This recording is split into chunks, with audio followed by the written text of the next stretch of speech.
Pemerintahan di Keraton Kartasura dari hari ke hari semakin kacau. Pemerintahan tidak berjalan sebagaimana mestinya. Semuanya harus tunduk atas tekanan-tekanan kompeni Belanda. Begitu juga dengan kerabat kerajaan. Tak luput juga dengan Pangeran Mangkubumi yang pergi meninggalkan Kartasura. Sejak wis adole anggen lumaku saka pesisir lor, awit cinta merasani Gusti kang akarya jagat.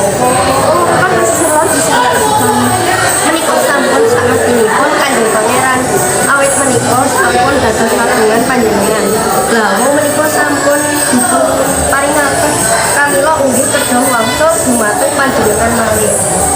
sajane aku durung nate ngerti papan kene kakang Kemudi. Iki ana desa ngendi kakang Kemudi? Menawi boten niku menika wonten Dusun Sukawati. Menawi eneripun sak lerwetan saking Surakarta. Oh, ngono.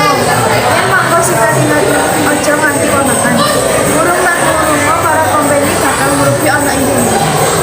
Lajeng kepareng Kanjeng Pangeran kados pundi menika.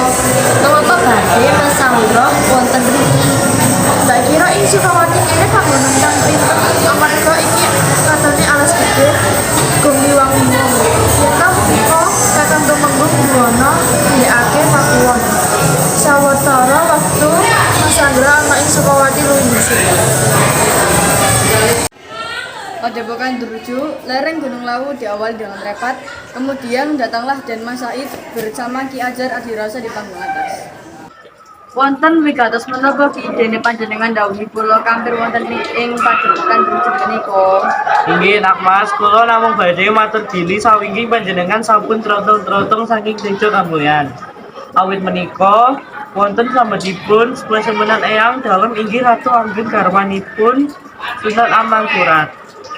Kaleresan menika eyang panjenengan piyambak. Wonten ing salebeting pasumpenan menika rembulan dawa. Tumangsan wonten ing wit randu. Lajeng kasenggek Pangeran Mangkubumi kadhar telas palih. Rembulan ingkang sesigar menika ngantariksa. Lajeng dawa malih panjenengan dahar sekedhik. Kadadak Kanjeng Ratu ageng bunga. Lajeng menika wedinipun menapa Ki? Keng paman Pangeran Mangkubumi badhe jumeneng nata. Lajeng ing tembe panjenengan dalem badhe jumeneng senopati agung ingkang pilih tanding. Sedaya kula wau saged tumapa laras ebahing pangaraos lan kagiring Gusti ingkang sampun tinulis. Gegambaran sampun panjenengan tampi rikala panjenengan jumeneng minangka ratu ing Panambangan. Dampar kencana sikar ajer mumur kesambal becek. Lah menika anggen panjenengan kedereng saha ngege mangsa. Ingkang menika ngunduh wohing angen panjenengan grusa-grusu. Inggih Ki. Panjenengan kedah manunggal kaliyan King Paman Pangeran Mangkubumi. Udal menika ingkang paman wonten ing Sukawati.